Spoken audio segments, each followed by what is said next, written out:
Welcome to our Hackathon Showcase for SIIM 2019. This is the 6th year that we are running our hackathon competition. The hackathon, for those of you who have not been to one of these presentations before, over the next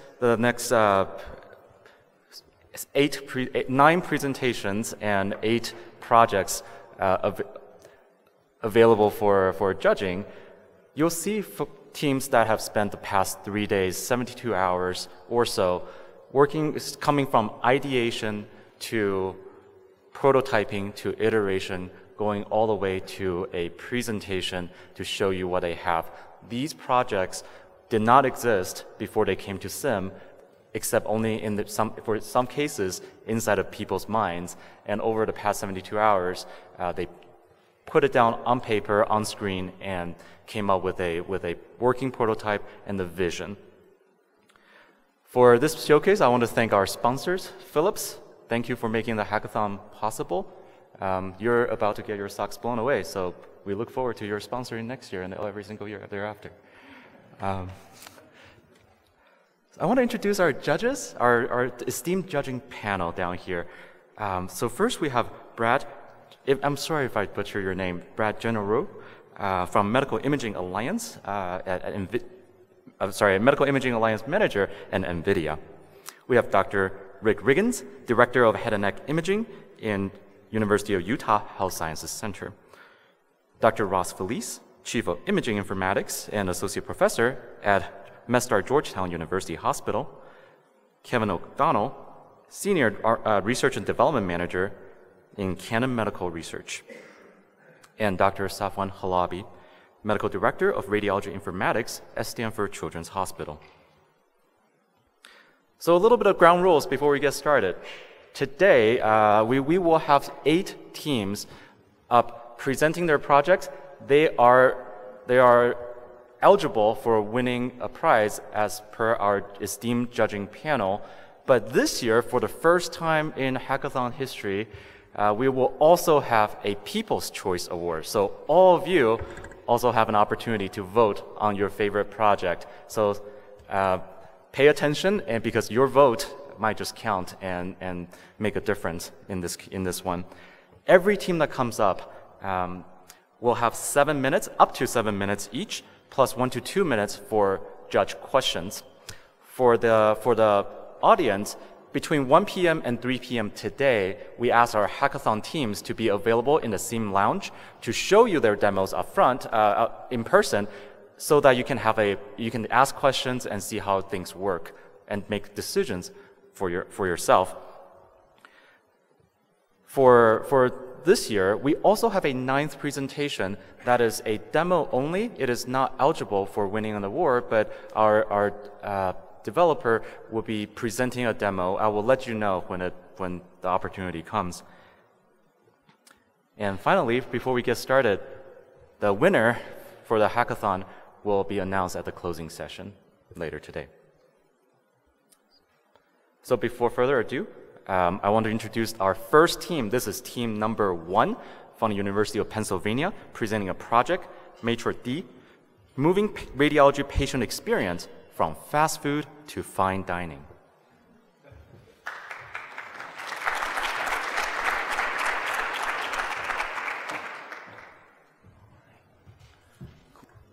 Hi, my name is Charlie Chambers. I'm here representing the University of Pennsylvania, along with Darko Lalovic, Jackson Suncamp's in the back, Tessa Cook's here. Our project is called Maitre D. We're trying to improve the outpatient registration experience for radiology.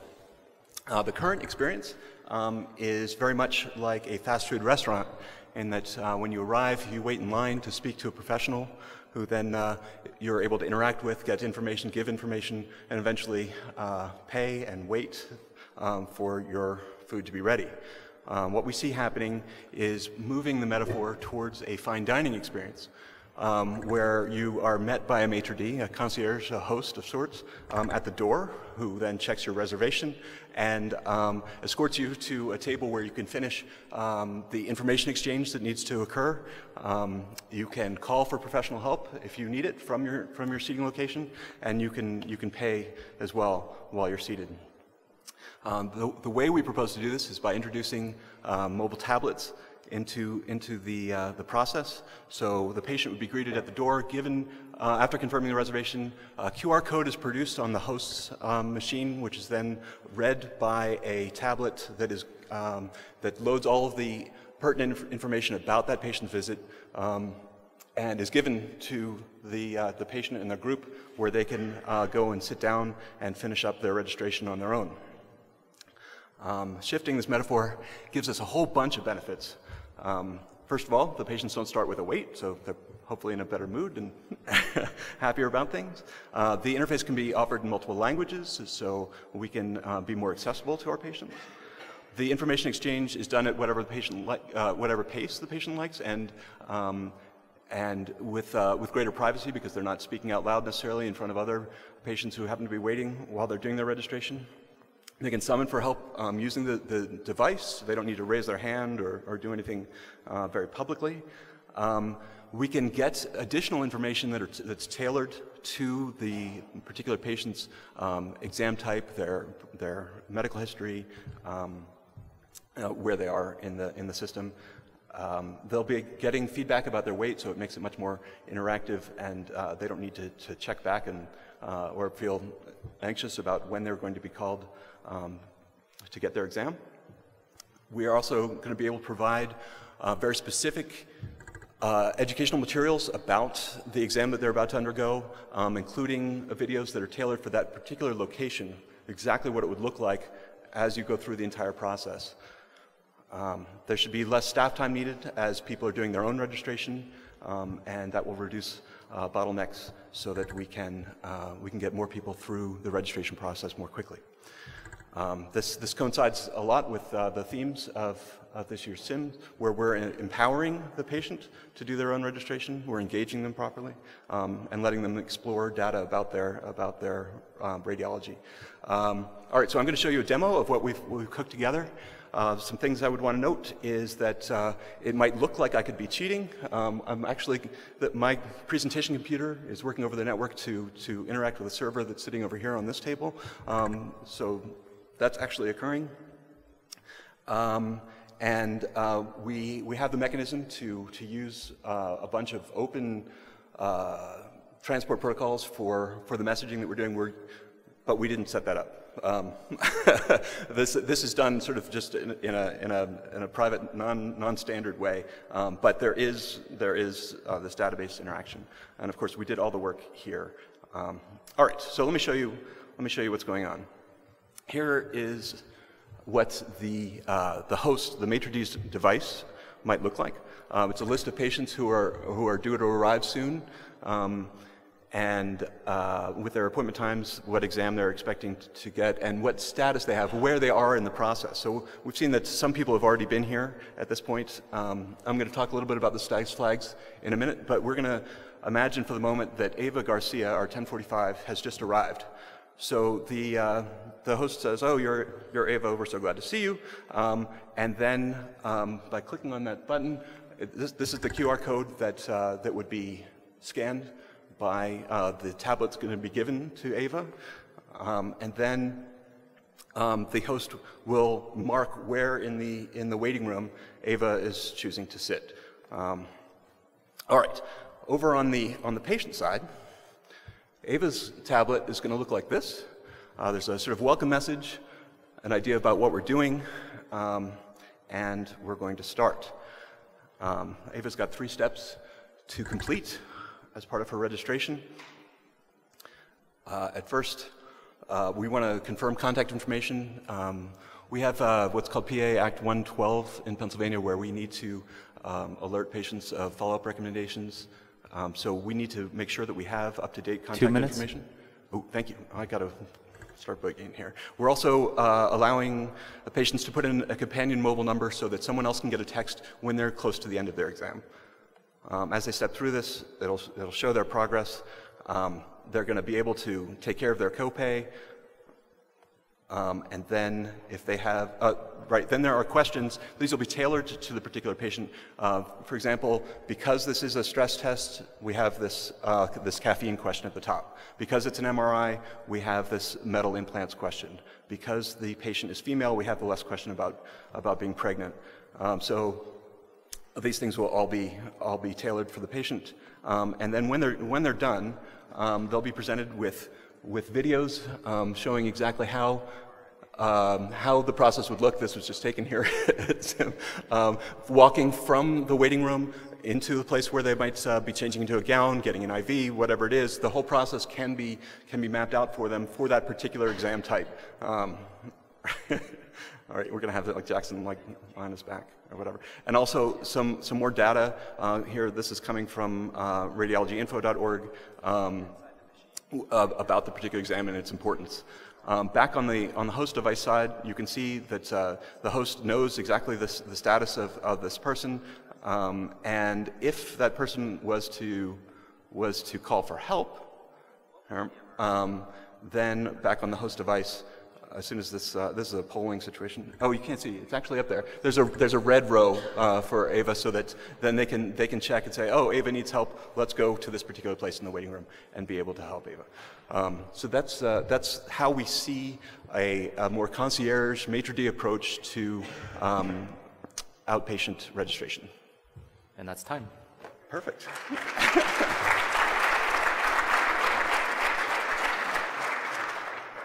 Judges?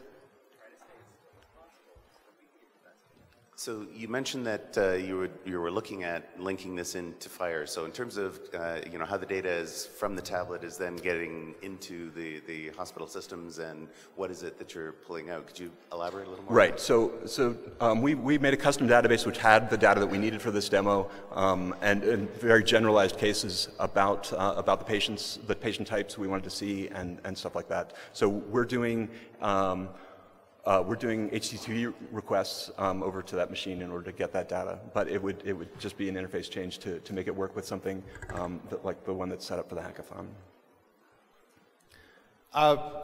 You show the maitre d' approach, which I think is really cool, and the patient experience. How do you see this transforming the PACS admin or some of the other roles within the hospital? I don't. But Darko, do you have something? Could you repeat the question? Sorry, I didn't hear it. Sorry. How does this? You covered the maitre d' aspect in terms of the front of the hospital and patient experience as well. Do you see it transforming? Do you see it transforming the PACS admin, the unit coordinator staff, the radiologist? Did you see any of this feeding into their workflows, or do you see it just completely invisible to them?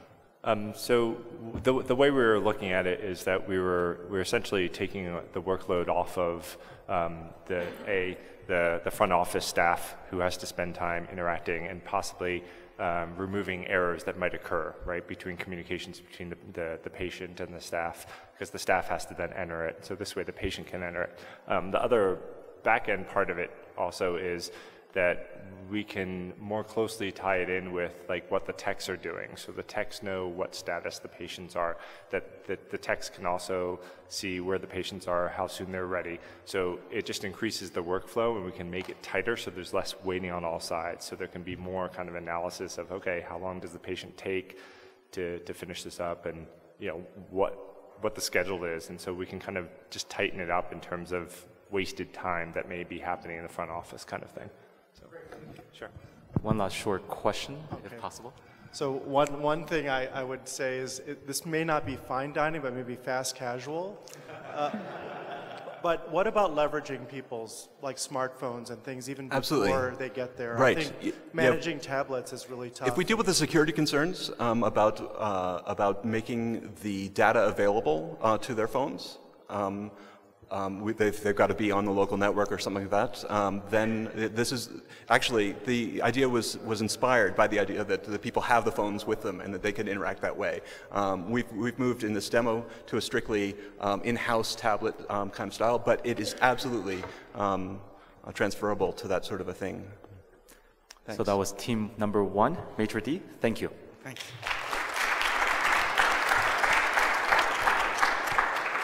Now, a brief public service announcement before team number 2. For the audience, I forgot to tell you how to actually vote for your favorite projects.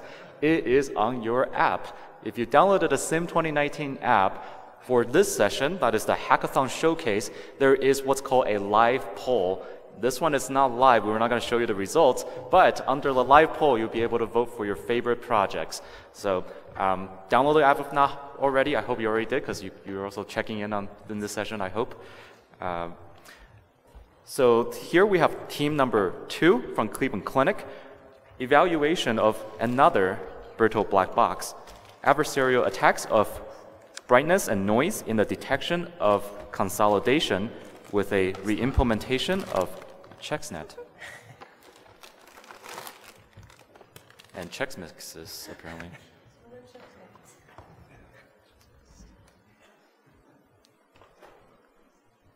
Thank you. Oops, maybe not.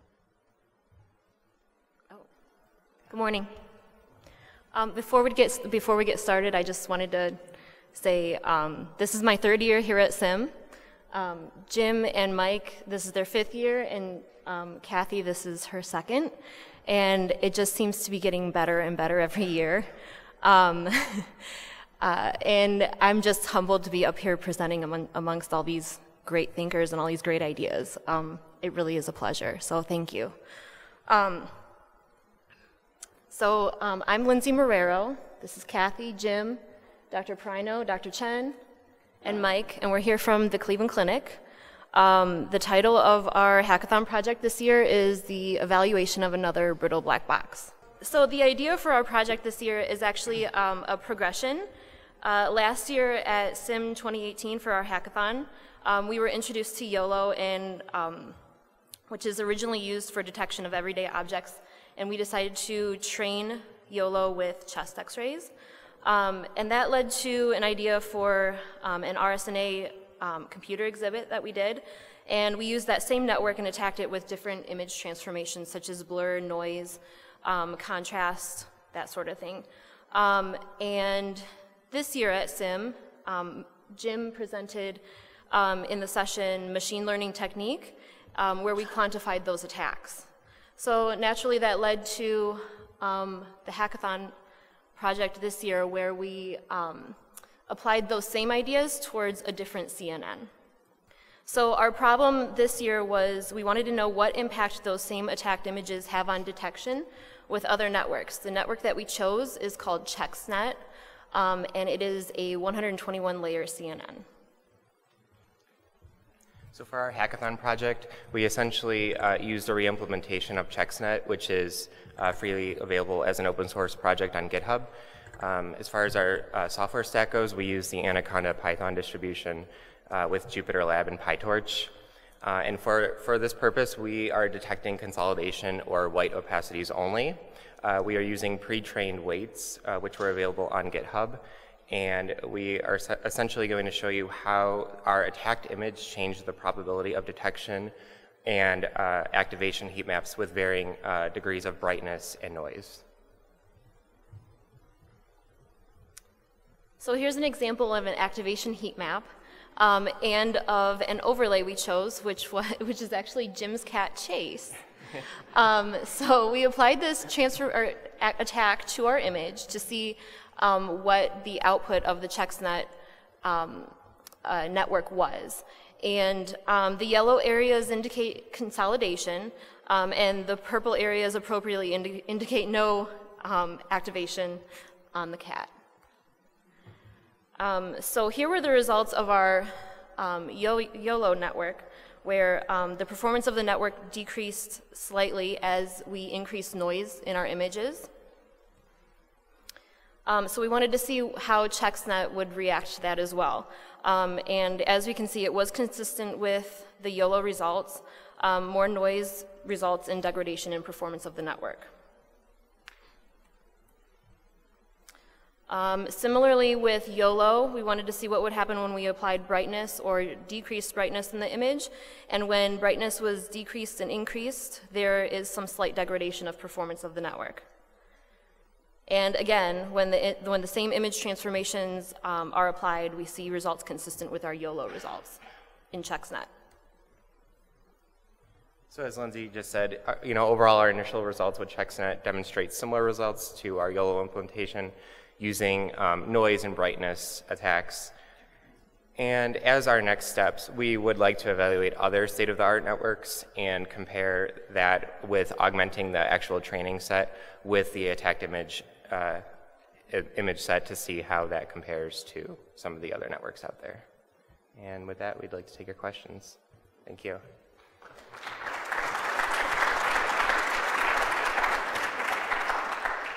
Judges? How do you see this applied in practice?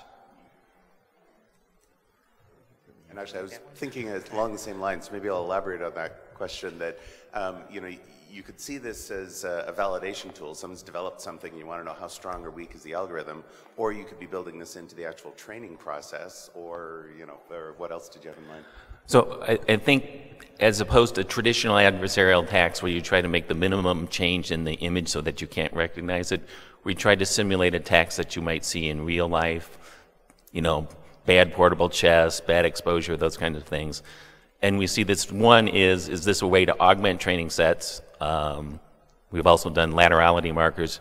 And two, when do these networks fail in routine clinical practice so you know when you're out of the operational characteristics of the algorithm. Great, thank you. Other questions? You might have gotten to this a little bit just through that statement you just made, but how do you see this as much different from just traditional augmentation techniques you use during training? I mean, I could argue you just take the ChessNext data set or whatever data set and augment it with noise or blur or zoom or whatever. What do you think you're adding by showing these results?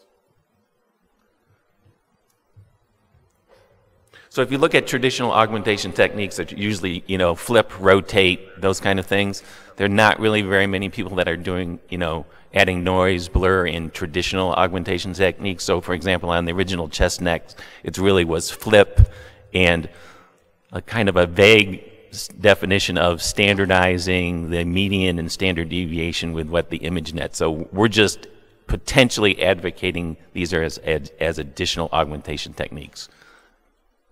To be decided. And unfortunately, we're out of time for questions. So this is team number 2 from Cleveland Clinic, evaluation of another brittle black box.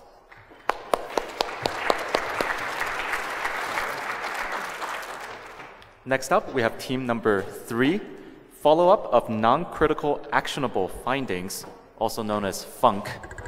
Non-critical or incidental findings are a huge issue because studies have shown that 30,000 findings a year are dropped between healthcare systems at one institution alone. Hi everyone, we're here to present on behalf of Team Great Lakes a project titled FUNC. FUNC is made for the simplified follow-up of non-critical actionable findings.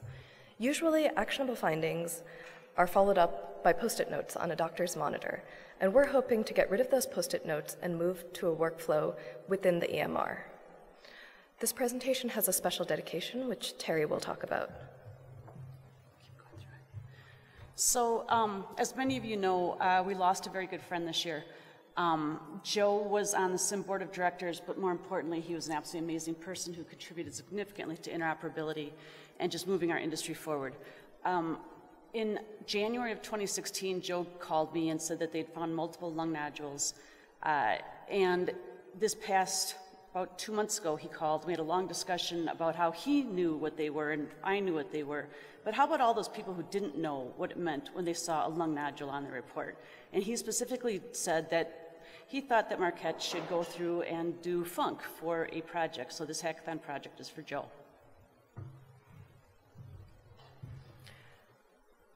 When a typical patient gets a scan in the emergency department, it's usually for a critical reason. They might have gotten into an accident or they come in with a concern for an intracranial bleed. That's a critical event. But they might also find something like this, a nodule. Radiology reports have lots of terminology to describe these, and most of this terminology is incomprehensible to people outside of the medical environment. When the scan is read, the ordering physician in the emergency department gets a call for critical findings, subarachnoid hemorrhage, something that has to be dealt with in the next couple of minutes. But the nodule gets buried inside the report, and sometimes a sticky note on a radiologist's monitor for follow-up. That report gets tucked in a discharge summary, and this is a real-life example of what a PCP office's desk looks like. It's actually very generous. That report, somewhere deep inside, has the word nodule, and it's the PCP's responsibility, and now increasingly a radiologist's legal and moral responsibility to make sure that gets followed up. According to one paper, in a single year, a large academic hospital had 30,000 non-critical actionable findings. That is a lot of Post-it notes. So our solution is FUNC. When you have a radiology finding, it gets tucked into a report. One of the standards for that report is something called an ACR code, or an ACR category. ACR categories define how rapidly a finding needs to be dealt with. A category 1, like a subarachnoid hemorrhage, needs to be dealt with in minutes. That's the kind of thing where a radiologist gets out of the chair and runs down to the ED. Category 2 is most of the things you find out of scans in the emergency department. They take probably the next couple of hours, like appendicitis. And category 3 is what we're dealing with, non-critical, actionable findings that still need to be dealt with in the next couple of months.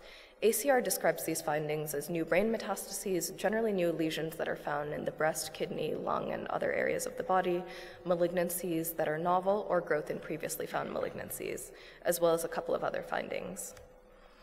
So we go back, and the ACR category code helps us find the MPI and the PCP's NPI, which are part of interoperability. The MPI is the Master Patient Index, which is used in a couple of states, and the NPI is used nationally to help locate that patient record and their PCP. Marielle will talk about the process for doing so. All right. Doing a little switch here. So for our demo, is it gonna? So it'll come up in a second. In the meantime, our project is, maybe it will come up in the meantime? Do you need to change your screen projection settings so that you're using both screens?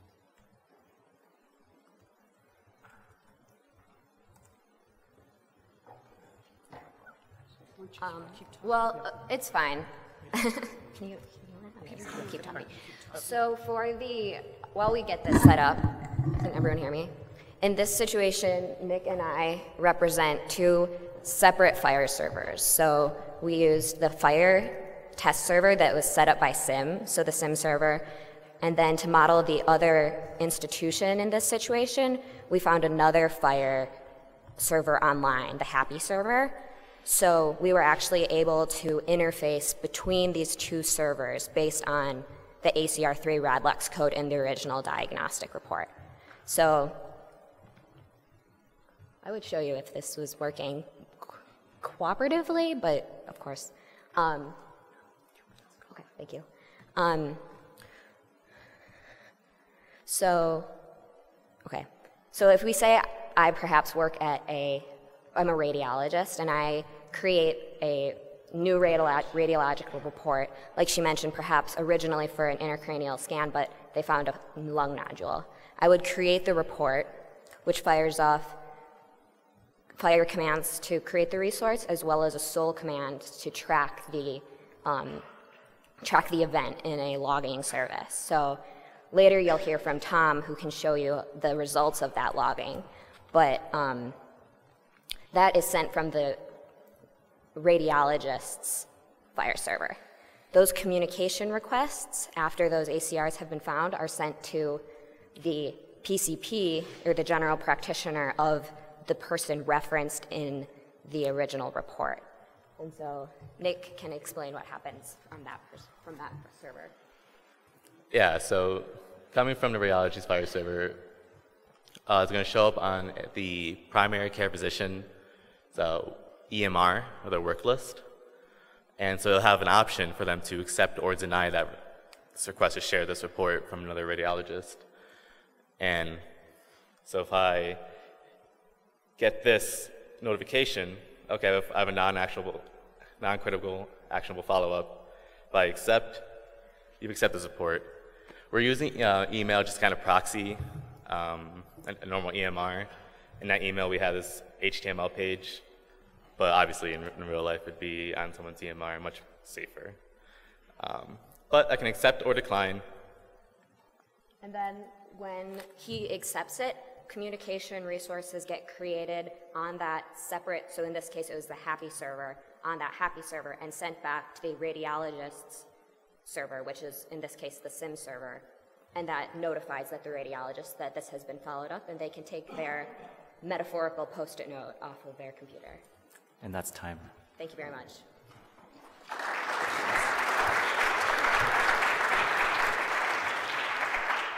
Judges? So as the interface, we're always interested in what the radiologist is looking at. Are you looking at PACS, the EMR, the wrist, the speech, everything else, where you take that data from, and what's the event to trigger this happening right at the beginning? You said initially that it was the EMR. Is this triggered by the radiologist through the speech report? Yes. So this would be triggered by the creation and completion of a report. So there's actually sole events related to a report being created. So report created and then when the report is signed. And so they correspond with those events. So the radiologist is not initialing anything, like NLP looking at the report, it's finding the words, this is important, and it's all going on in the background. This is all in the background. Oh, very nice. The idea is that the radiologists use the ACR3 compliant codes in their report, and the reports then, every time it gets signed.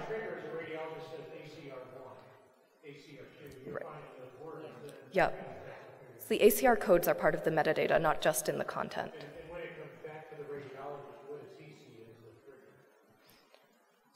When it comes back to the radiologist? So that's the referring physician, you have a report, he accepts it, then...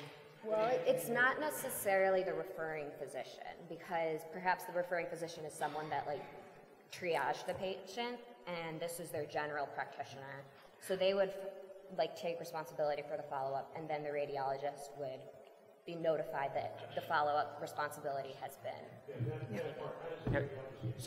So a significant... Through another post-report to the radiologists. So the radiologist has their own FHIR server at their institution, and that gets notified when the provider accepts responsibility.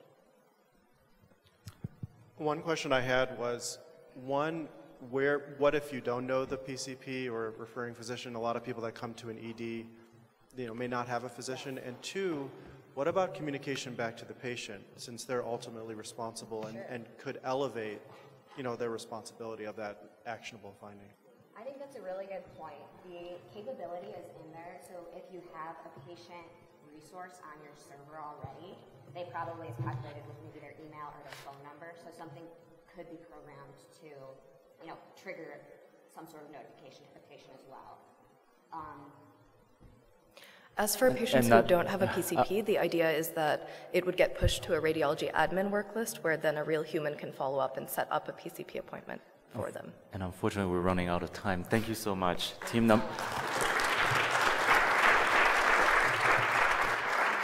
That was team number 3, follow-up of non-critical actionable findings, also known as FUNC.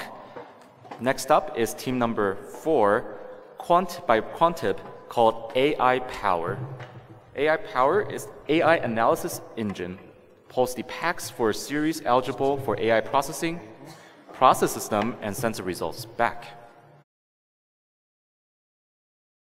Thank you. My name is Koert Metz. I'm from Quantip. I did this work together with Jorrit Klastra, who's my colleague, but he has to be at the booth, so I'm here alone. I want to present to you AI Power. The challenge we try to solve here is you have, of course, a lot of interesting AI algorithms showing up nowadays, but how do you integrate these seamlessly into the radiology workflow? You see more and more that radiologists don't really like to move from one workstation to another to view some results or to get together everything themselves. So what we present is AI Power. It's an automatic processing system for scans that are in the PACS. What it does, it queries the PACS or a VNA based on certain die context, for example, the series description or the modality. Then it retrieves the series, it automatically processes it using your AI algorithm, and it sends back DICOM results to the PACS for example, a report in an encapsulated PDF, or some secondary captures with overlays of the results, and will send back a diagnostic report to your electronic medical record using the FHIR standard. So this is an overview of the workflow. So at the left you see the PACS. In the middle, within the box, you have the AI power system, which consists of 3 separate services. One is an importer, one is a processor, and one an exporter. The importer will pull the PACS using DICOM Web. It will do some query and then retrieve eligible scans. It creates a task in some kind of queue with a certain status imported. The processor will pick that up, start the processing. Once the processing is finished, the exporter will pick it up to export the results back to the PACS and to the electronic medical record. So, a bit about the technology we use. We use Python and Django. Django mainly for the ORM. For the import and exporter, the analysis module is a C++ module, and we use the Postgres database. I'm going to show you a demo. We cowardly recorded it yesterday night. Hopefully it works. What I will show you is an algorithm that segments neural structures from T1 images. And it will segment the different brain tissues, the different lobes, and the hippocampus. The output of this algorithm is an encapsulated PDF report, secondary captures of the segmentation overlays, and a diagnostic report. The PDF report we were not able to push to the Ortang server because it was too big. So I cannot show you that, but I will show you the rest. Let me see if I can get it up. So this is just to show you what input data we use. We uploaded some T1 image of the brain to the Ortang server. So this now currently only has a single T1 series, which looks like this.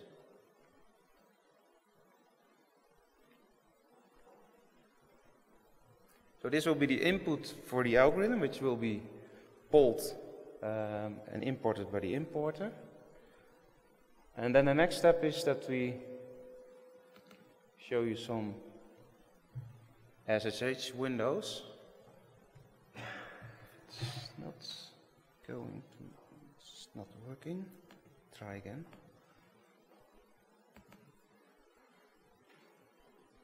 Yeah, that's better. So on the left top you see the window for the importer, which will start the earliest. So it now queried the PACS using DICOM Web. It found 2 studies and it starts importing the first study.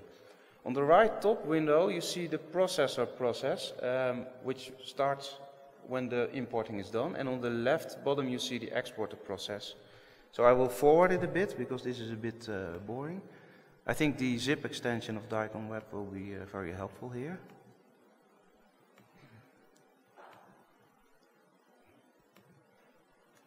So now it's almost done. So you should now watch for the right top window. So you see the processing starts. On the left window you see it in parallel starts downloading the second study.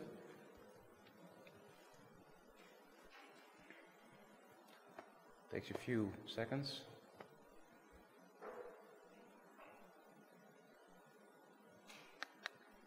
Yes. Now it will generate a report. And then you should watch the left bottom window, and then the exporter starts and will export the results back to the PACS and the FHIR server. So that's the next video shows the results that end up in the PACS. I'll try and move it a bit forward. So you see that there are now more series. So these are the secondary captures that we sent back with the image overlays. There are some more. For the sake of time, I will skip these. And then the last one is the FHIR diagnostic report. We just directly copy in here the URL we get back from the REST call. And then you see that there's a diagnostic report, and that it has certain measures like gray matter volume, white matter volume, etc.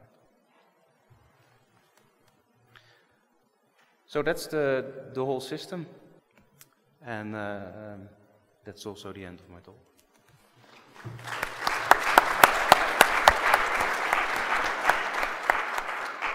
Judges?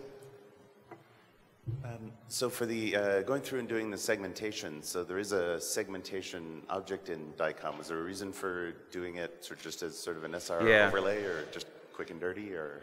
It's a quick and dirty way indeed. I think our most preferred way would also be to export DICOM sec. You see in practice that it's not so well supported yet in the field. So that's why we always fall back to the secondary captures, just to be sure. But we do offer, in commercial products, we do also offer this DICOM sec things. And then on your input selection filters, did you look at things like, for example, triggering off procedure codes or body parts, in addition to, say, the series descriptions? In principle, you can use any DICOM tag you want.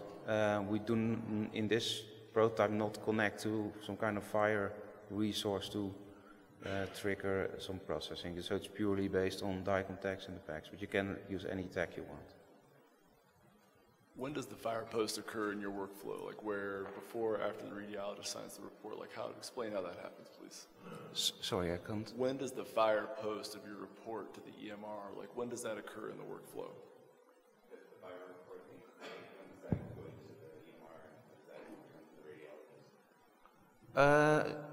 Sorry, I still really get the question. You said you create a FHIR report, or you post a FHIR report, correct? Oh, close it.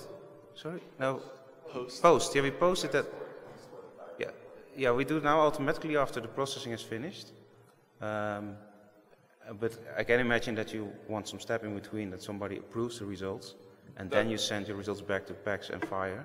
Yeah, that's my question, is if someone approves it or thinks that it's wrong, like how do you handle that situation? Yeah, so that's not part of this prototype, but I think it makes sense to make something there. It's a bit harder to integrate that, so you probably from your PACS viewer, for example, you need to trigger an event when you open a study, send that to our server, and then you should open some window in front to show some results, let them approve it, and then you send it back. But that's a bit more elaborate product, I would say. Yeah. Thank you very much. That was team number 4, AI Power.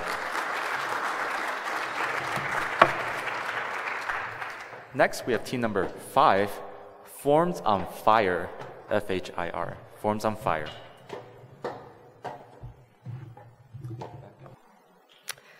Hi everyone, I'm back again for some intros from Team Great Lakes. We're presenting Forms on Fire with Anna, Peter, Lucas, and Alex. Forms on Fire is meant to address the problem with training radiology AI. If you put garbage in, you're going to get garbage out. You've all seen the reCAPTCHAs that ask humans to pick images of cars before we make our online shopping purchases. Well, that's because AI needs good human information that is not only accurate, but connected to the data that it's affiliated with. In radiology research, some 70% of AI resources are spent on data curation. It's a lot of money spent having humans go through and fix the reports. AIs like to be fed with reports that look like this, FHIR-compliant communication based on patient information.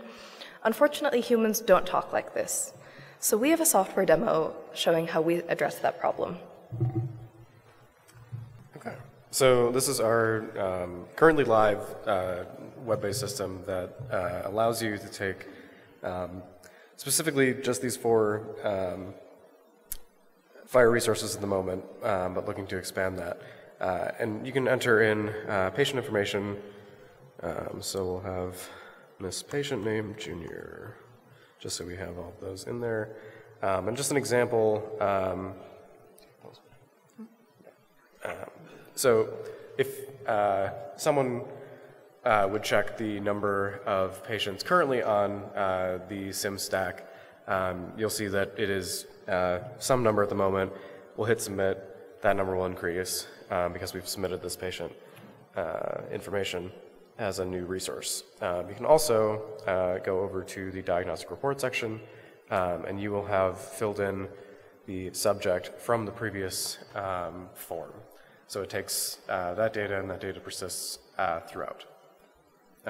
And so this is ideally one of the awesome applications of this would be to get data entered and uploaded to a FHIR server for use in some sort of AI or machine learning application.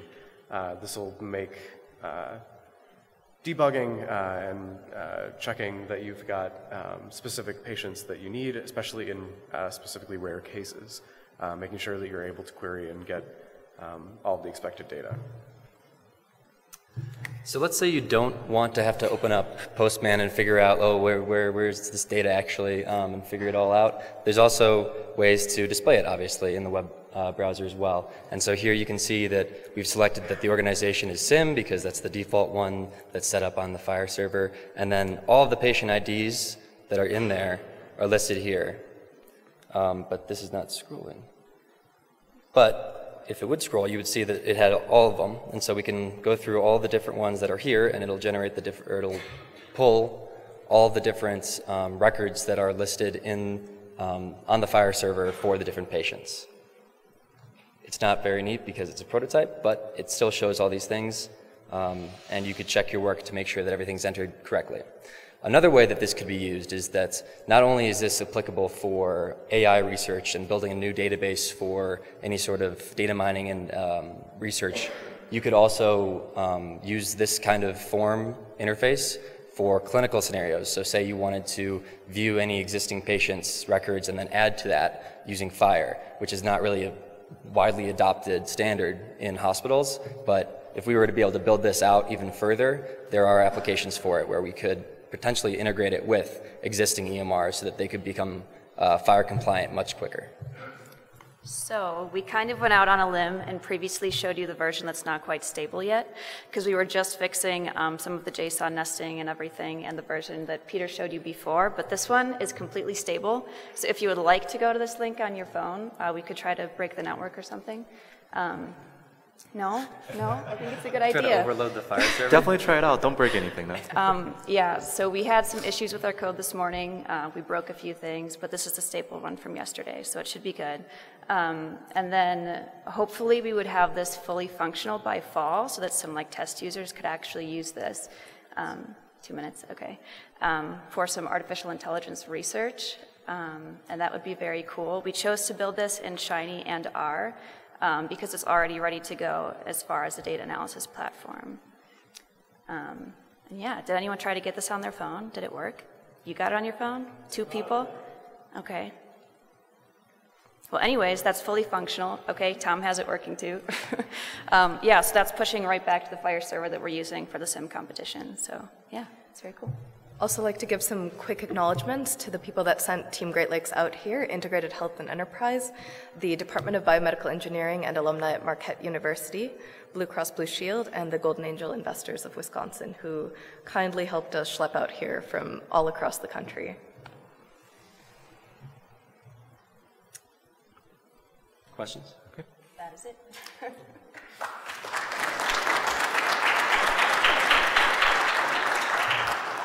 Judges? So had you given any thought to things like access control? So if you're using this as kind of your primary database for things, you want some people to be allowed to mess with it and others not. And Yeah, so we currently have user session control in our code, but right now we have it set to null, so it's like a basic user that's through SIIM that you're accessing right now. So you are using our main single user account right now when you sign into this link. But that would be a few more lines of code in the Shiny app. And also this is on the free server, so we would probably put this on a more legit server, or we could have more control over those things. To what extent have you looked at some of the lookup fields? So for example, in imaging study, there would be a body location aspect. Have you looked at the SNOMED codes, the LOINC codes, and things like that to help integrate into your forms? So yes, we were trying to exhibit something similar to that with the just the drop-down list of patient IDs, but that shows that we can pull the patient resource, which we could also pull the coded, I'm trying to remember the exact name of the resource, but it's coded value set, yep. Which is stored on the Fire server for either just the Fire server in general, or you can make it specific to an institution if an institution has their own specific data types that they want to use. So it would definitely be possible, and we just weren't able to build out anything like that's fantastic. Thank you. Yeah. And for the few values in a specific resource that have enumerated values, those are listed in some capacity. Thank you very much. Thank you. That was team number 5, Forms on Fire. Next up, we have team number 6, Zero Team, querying, formatting, and display of various FHIR resources as they relate to patients and or imaging studies.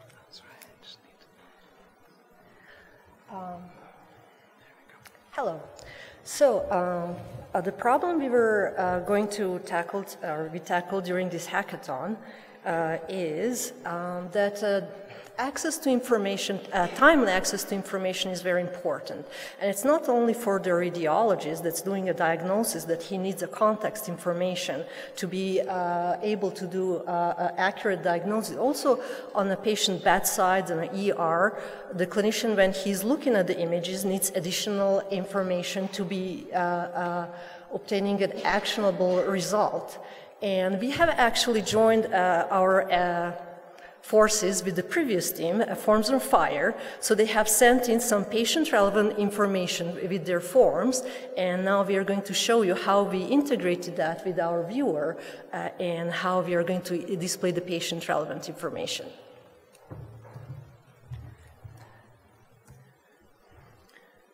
So some of the problems with information in hospitals is that it tends to be in non-standards compliant systems. So a standards compliant viewer that's not necessarily associated with your EMR may not be able to grab all of that if the EMR doesn't support your some of these standards. So we wanted to use some of these standards and actually be able to display some relevant information and have a FHIR view of some of the patient search, relevant information, so being able to find patients, being able to display patient-related information, and then, of course, displaying the studies over DICOM Web. That's a standard part of any standards-compliant viewer. And then also display study information over FHIR. So there's a number of FHIR resources that are study-related as opposed to patient-related. So diagnostic reports and observations. And so now I'm going to give a demo.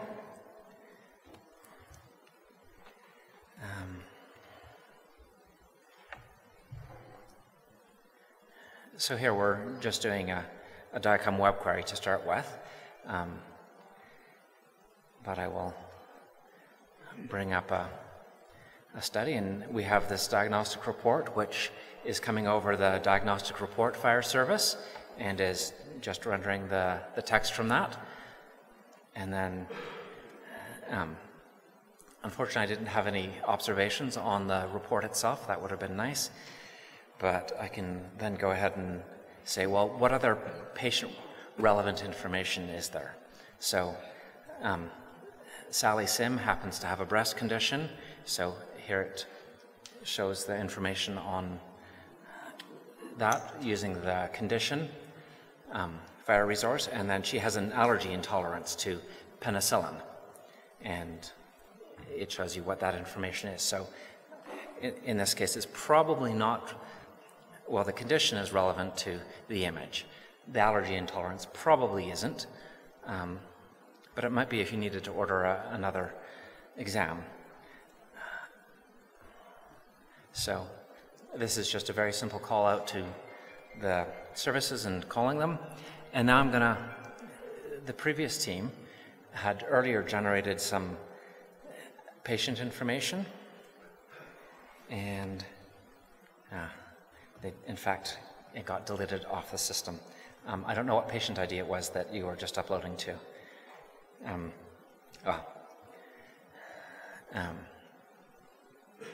Yeah, that one happens to be empty, which is unfortunate. I can show an equivalent.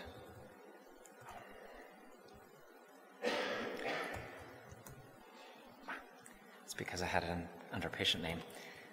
There we go. So this is one of the diagnostic reports that I believe they were uploading earlier when they were testing. At least this is the patient that they sent me. And so again, you can see what is available here. And I guess I'll just show one more item, which is just a simple query to get the same information that I was showing before. So you can, in fact, it looks like a patient query, and rather than the format being JSON or something like that, I ask for a formatted, which isn't quite standards compliant, but is a nice extension. And then it just lists the other things that we're interested in having. So, any questions?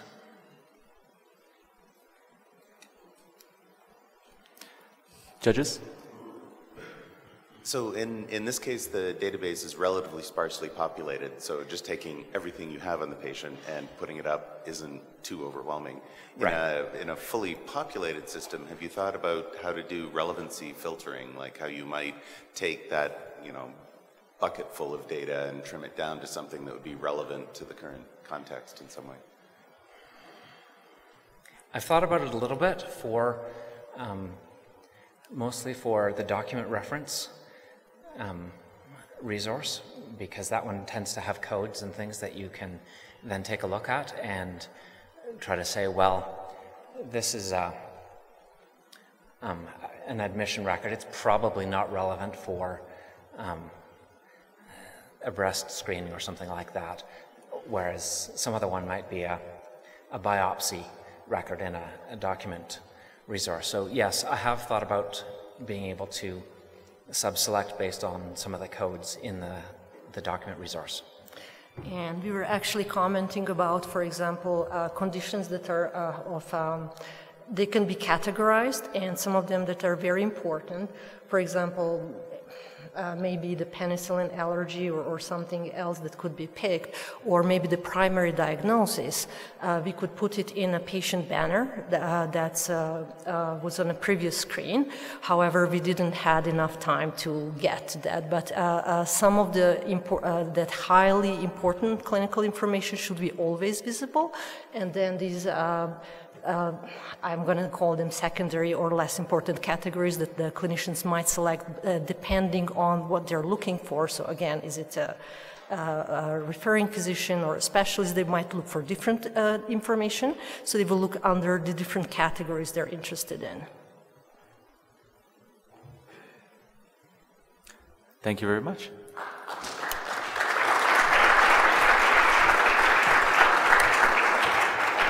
That was team number 6, 0 team.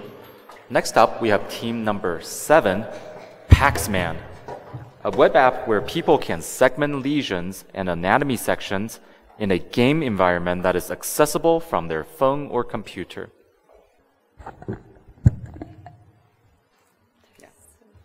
Okay. We're Team Paxman. We made a annotation game that can be played on a phone or in a browser.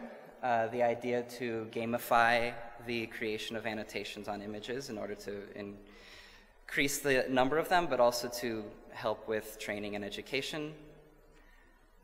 Yeah, so this is our team. We were 5 people from many different backgrounds, engineering, medicine, and I think this made the whole work much easier and nicer.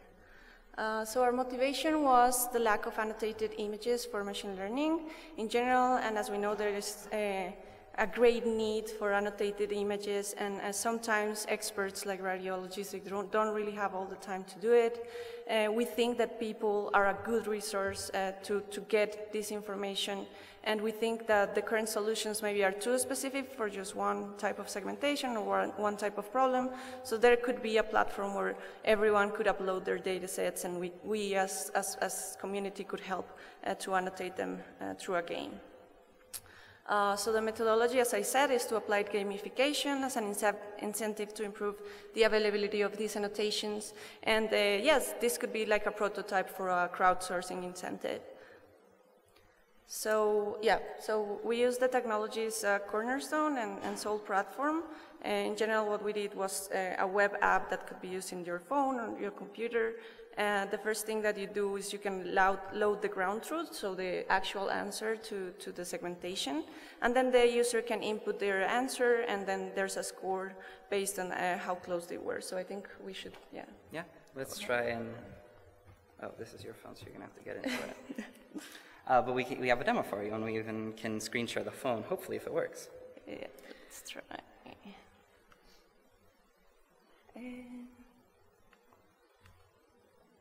Is it not maximizing?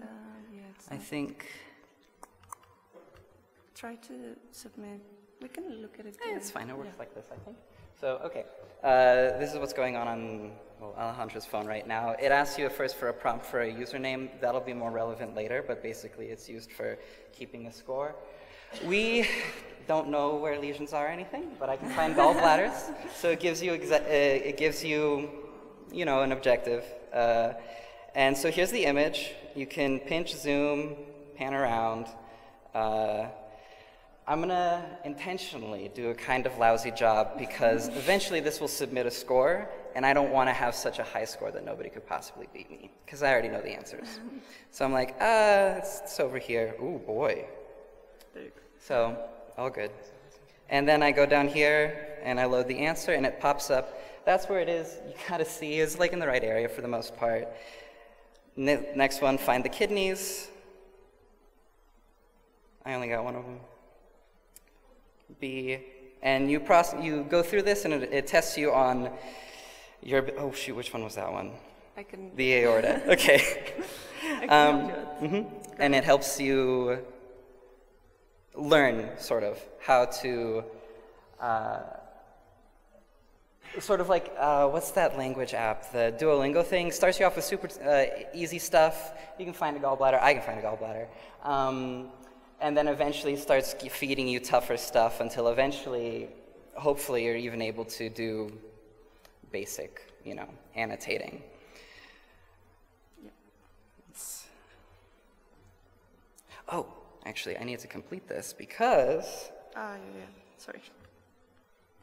Find the spleen. Okay, so it's all sent. There. Yep. Next. Percent. There you go. Okay. Yeah, so I think what we just showed you would be like the training part of the app where people would be learning how to segment a specific lesion or a specific segmentation of an anatomy. But we think that this could be like a platform where people could go through these three processes where the researcher or the person interested can load their data sets. It should be flexible so they can create their own training sets and with their own example annotations. Users could load then also their real data sets for people to annotate.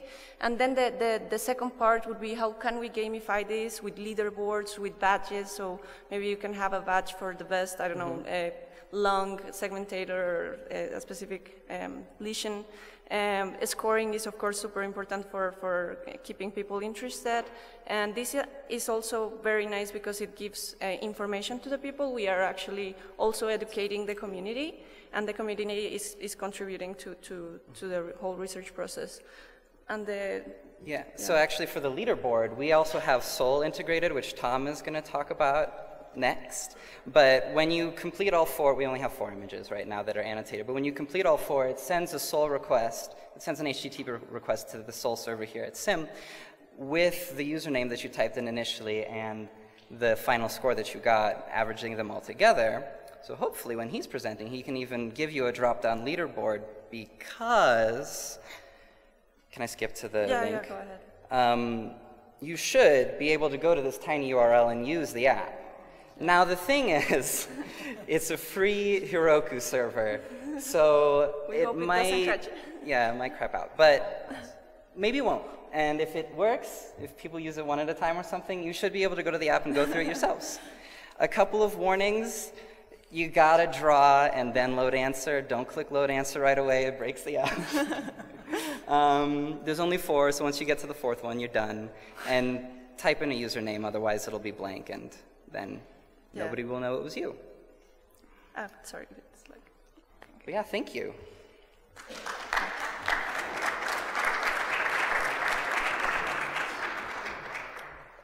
Judges? Yeah, maybe I missed this, but as a user, am I scored against pre-annotated images? How does that work? So for this at least, kind of an idea would be, like there's training tools that allow you to make flashcards for different, like lawyers have a very popular flashcard app that I can't remember right now, but you create your own flashcards and then you can test other people. You download their set of images that they've annotated and then you test yourself against it.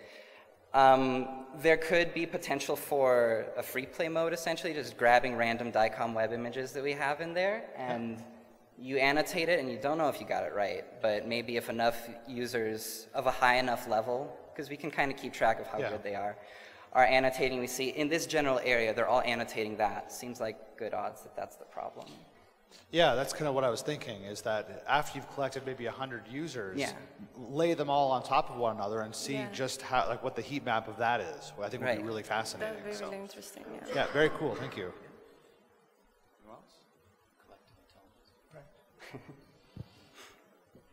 This is somewhat of a similar question, but how do you incentivize those people to do the game when they're not getting scored against ground truth? We So make you wanna them create new labels. Well, I mean, one, hopefully they would find it a useful tool for learning. But two, if I think, well, we took out the paper, but there's a lot of research out there for when you add even simple stuff like a leaderboard. Suddenly people become obsessed with trying to one-up each other. Yeah, so we could also introduce badges, maybe even perhaps give some kind of, we don't have the credentials to do this, but give some kind of certification. Like if you're this good at annotating stuff in our app, better than some radiologists are, probably not. But if you're consistently finding lesions in, I don't know, chest CTs, just finished, so we're gonna compare the scores with her. then we could even say hey, if you're getting good scores, apply to a grad program. It looks like we're just working off Brad's idea that you could do it sort of at the end of the week, that the first person who nailed an area that everybody else then piled on gets way bonus credits for having been the first one to target that lesion, and everybody else agreed with them. And, it looks like we're running out of time, but thank you very much. Thank you. Thank you.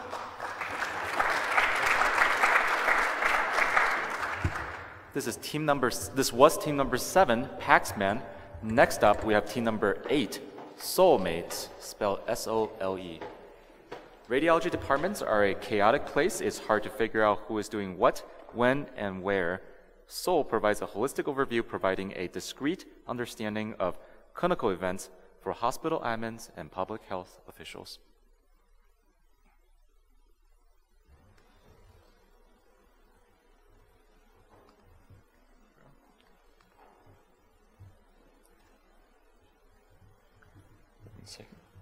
So while Tom's getting that set up, so this one's a little bit different from some of the other ones. There's a couple different things that we want to emphasize. One is that SOUL is a way to measure the operations of a radiology department to hopefully instill a little bit more organization to some of the chaos, because you have to be able to measure things to be able to fix things.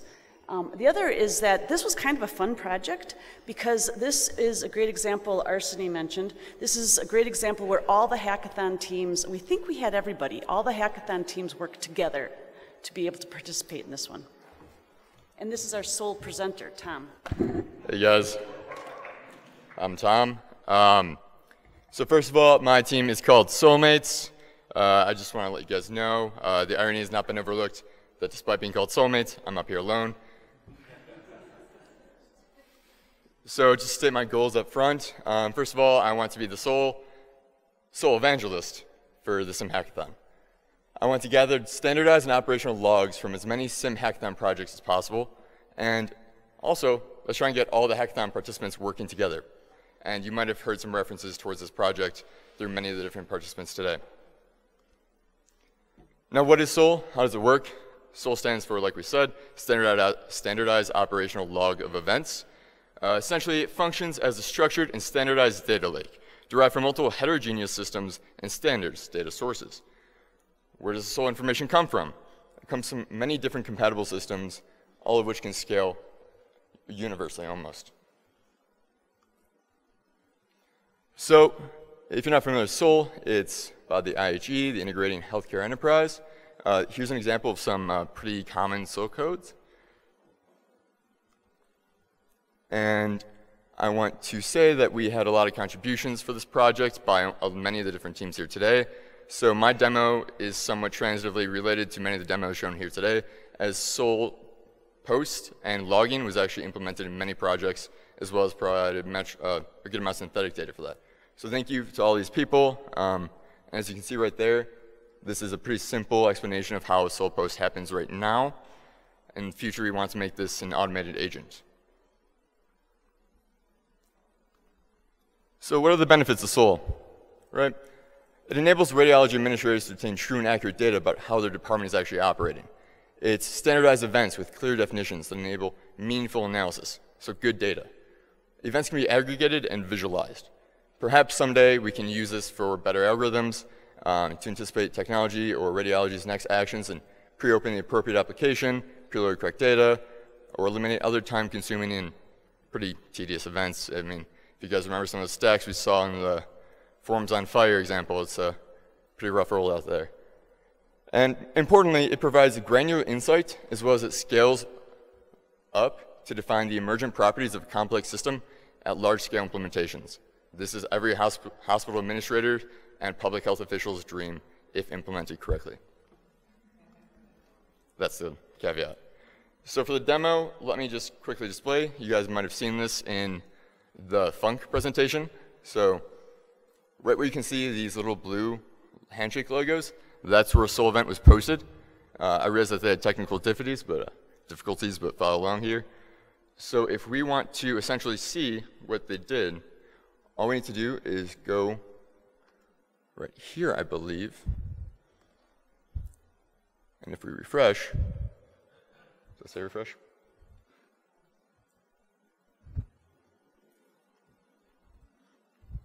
All right, well, we'll just go to the second page. You can actually see the dynamic log of all of their events tracking. Zoom out. Make it bigger. Okay. I'm going. So yeah, here you can actually go, you can see all the metadata. There's rich population submissions with included XML SOL postings. You can see a lot of relevant metadata. Oh. So yeah, so here you can see a report signed, an order is filled, which was the communication request referred to earlier. Eventually we can go down to find the actual acceptance, which would be the 9-crit3 critical order accepted. So if we go to the next page, now I can actually see this as well. Oh, no, that went to, here is the leaderboard Arseni's team referred to earlier. As we can see right now, Arseni's in the lead. Congratulations. And here's why this is important, because it provides a good amount of insight that you can see both a systematic workflow log of events, but from the metadata you can derive almost any insight, such as a leaderboard actively, which is beneficial, especially for people who want to get this information. So this is the work list. Essentially, they find the report, they send a post, it is approved and then signed.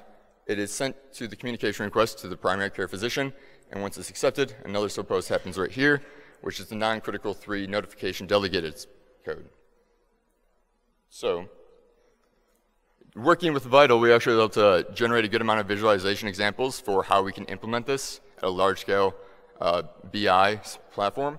So here you can get some pretty good insight, along with, here's a good example for actual duration of specific modality imaging processes. You can get very granular and very broad, and this is a pretty straightforward platform that creates a very good holistic view and approach towards management.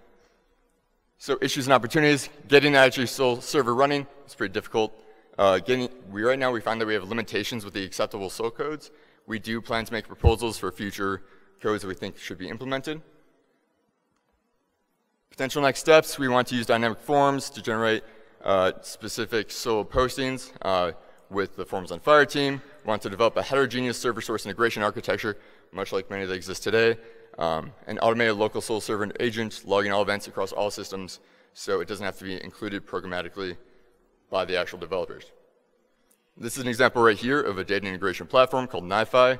Department of Defense, so it actually has necessary encryption quality standards met for medical data. It should be improved, of course, and met with best practices, but this is a good platform to start with. And in gratitude, I would also like to thank the Golden Angel Investors of Wisconsin, the alumni of Marquette University, and thank you to my sponsors, Terry Sippel-Schmidt, Stacey O'Connor, who couldn't be here, the SIIM Hackathon organizers, SIIM organizers, Mohammed especially, Howard, Code Heroes, Christopher Toland was a huge help, and thank you, Les Folio, for the name.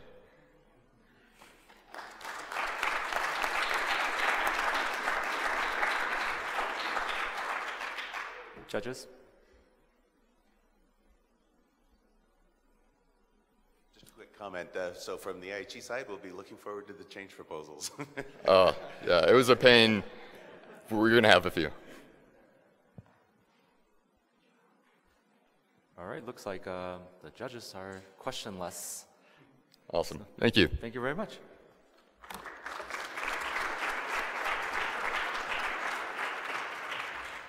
So that was team number 8, Soulmates. And so we're getting to the end of our time slot here. We do have one last demo. After this session is over, if you're interested, stick around, come up to the front. We have a 9th demo that is not eligible for competition for prizes, but is available for you to see some interesting work that's been done by one of our hackathon participants. A little bit of public service announcement before we wrap up. I want to repeat all the team names, and so that for all of you, I hope you've downloaded your SIIM app by now if you haven't already. Found the session, Hackathon Showcase, and get ready to vote. I'm going to repeat the team number and the name so that if it's something caught your attention, something interesting, then go ahead and vote. So here it is. Team number 1, Maitre D. Team number 2, Evaluation of Another Brittle Black Box. Team number 3, Follow-up of Non-Critical Actionable Findings, FUNC. Team number 4, AI Power. Team number 5, Forms on Fire. Team number 6, Zero Team. Team number 7, Paxman. And team number 8, Soulmates. Want to give a shout out to all the participants for Hackathon. You guys spent a lot of time on these fantastic work that's been presented today here. If you guys don't mind, for everybody who was part of a hackathon that presented, if you don't mind, at the end of a session, come up front. Let's take a photo, and so get a little documentary of what we did today. I want to thank the Hackathon committee for your organization and for making this possible. The co-heroes, Christopher Toland, Diego Angulo, Dusan Zalambaba, Josh Mandel, and Thibault Nelis. Thank you so much for your help for our hackathon participants and helping them get through some of the more difficult parts of their project so that today's showcase can be made possible. I want to thank the SIIM staff for keeping us on time and making sure that the equipment and everything is available and when we need it for today's showcase and the past 3 days. And yeah, so this wraps up our SIIM Hackathon session. Thank you very much. Don't forget to vote. Remember, at 1 to 3 p.m., they're going to be available at a SIIM Lounge to show you their demos and if you have any questions. So thank you very much.